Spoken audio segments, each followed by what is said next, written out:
Bienvenidos dominguinos a tu clase virtual. Para el día de hoy tenemos el tema la reconstrucción nacional. Hemos hablado en temas anteriores acerca de la Guerra del Pacífico y de las consecuencias que trajo este conflicto para el Perú. El segundo militarismo. Después de la derrota de la guerra de 1879, aparecieron en escena dos caudillos, Miguel Iglesias y Andrés Avelino Cáceres. Ambos caudillos van a luchar y combatir durante esta guerra de 1879. Iglesias destinado a no durar en el poder. Una vez que el territorio peruano fue desocupado por las fuerzas chilenas, Miguel Iglesias convocó a una asamblea constituyente en marzo de 1884 y presentó su renuncia. Recordemos que al finalizar ya la guerra, las fuerzas chilenas van a reconocer a Miguel Iglesias, como presidente del Perú, y con él es que se va a firmar justamente el Tratado de Ancón, que puso fin a la guerra entre Perú y Chile.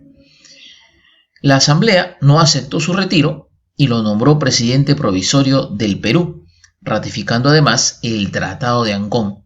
Sin embargo, su gobierno causaba descontento debido a la cesión de los territorios peruanos, Recordemos también que al terminar la guerra, entonces el Perú va a ceder de manera perpetua los territorios de Tarapacá a Chile.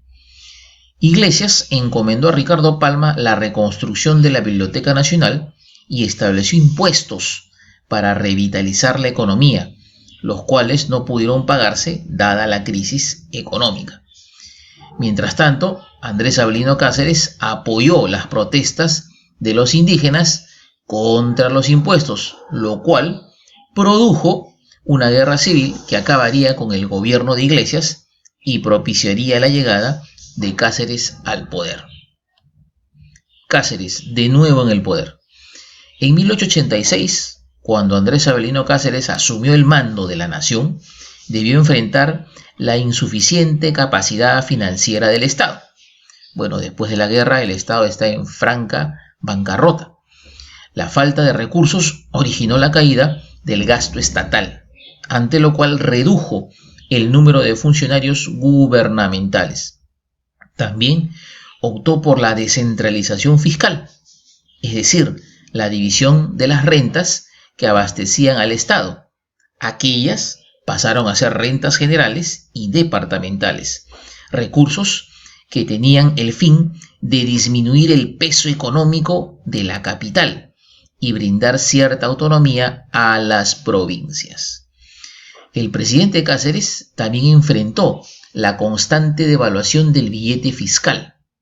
Por ello, dispuso su reemplazo con la acuñación de monedas de plata. Sin embargo, esta medida trajo otro problema. El billete fiscal era el único dinero con el que contaban los más pobres, por lo que Cáceres se ganó una fuerte oposición en los sectores populares.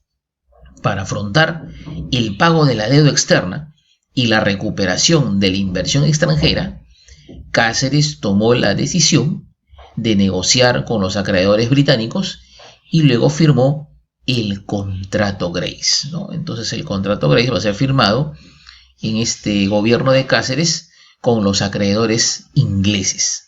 Aquí tenemos debajo esta línea de tiempo donde se puede apreciar, a los presidentes peruanos después de la Guerra del Pacífico, Terminada la guerra, Iglesias asume el gobierno de 1883 al 85, luego le seguirá Andrés Avelino Cáceres de 1886 al 90, después viene la presidencia de Remigio Morales Bermúdez de 1890 al 94, luego viene un segundo periodo del gobierno de Cáceres que va de 1894 al 95 y luego el gobierno de Nicolás de Piérola de 1895 al 99.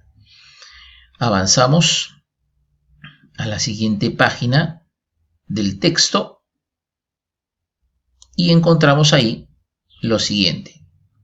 El Contrato Grace, ¿De qué se trataba este Contrato Grace? La deuda externa del Perú se había dejado de pagar durante la guerra. Los acreedores del Perú, representados por Michael Grace, presentaron al gobierno un proyecto para cancelarla en 1886. Esta propuesta fue conocida como el Contrato Grace y disponía lo siguiente. Primero, la entrega en concesión de los ferrocarriles peruanos por un periodo de 66 años. O sea, todos los ferrocarriles que existían activos en ese momento en el Perú pasaban a manos ahora de la administración de estos acreedores ingleses. Segundo, la entrega de 3 millones de toneladas de guano. El Estado peruano entregaría ese guano a los acreedores ingleses. Tercero, los derechos para explotar y colonizar 2 millones de hectáreas en la selva peruana. Cuarto, la libre navegación por el lago Titicaca. Y por último, el pago de 33 anualidades de 80.000 libras esterlinas, ¿no? Ese pago lo hacían los acreedores británicos al gobierno peruano. A pesar de la oposición del Parlamento y de la opinión pública, el contrato fue firmado en octubre de 1888. Para administrar los ferrocarriles fue creada la empresa peruana o Peruvian Corporation y los acreedores del Perú se convirtieron en sus accionistas. La continuidad de Morales Bermúdez. Cáceres apoyó la candidatura de su vicepresidente Remigio Morales Bermúdez. En las elecciones de 1890 también presentó su candidatura Nicolás de Piérola, que fue acusado de usurpar el poder en 1879. Piérola fue encarcelado, pero logró huir cambiando su apariencia y usando el nombre de León Dapier. Los otros candidatos, que no lograron suficientes votos, no pudieron superar a Morales Bermúdez, que ganó fácilmente la presidencia. El gobierno de Morales Bermúdez avanzó en los siguientes aspectos. El Perú exigió la realización del plebiscito en las provincias de Tacna y Arica, que no llegó a efectuarse por oposición de Chile. En 1894 se firmó el Tratado García-Herrera para delimitar las fronteras con Ecuador, pero fue anulado y se encargó el arbitraje al rey de España para decidir los derechos territoriales. Y en 1894 fueron comprados los transportes Constitución y Chalaco para la Marina. Chile devolvió algunas islas guaneras que ayudaron a cancelar una parte de la deuda. La construcción del ferrocarril de La Oroya permitió la explotación de la minería en la Sierra Central. Así se formaron enclaves económicos controlados por el capital extranjero. Se dio la ley de municipalidades y la ley de elecciones de 1892. Esta última no permitía el voto de los analfabetos.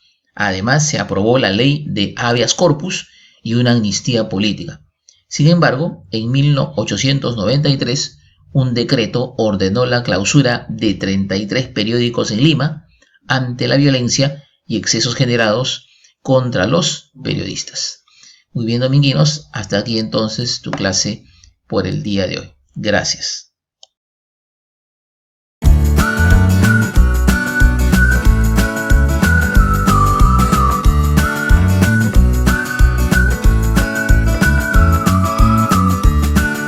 The leaders of today, tomorrow, and forever.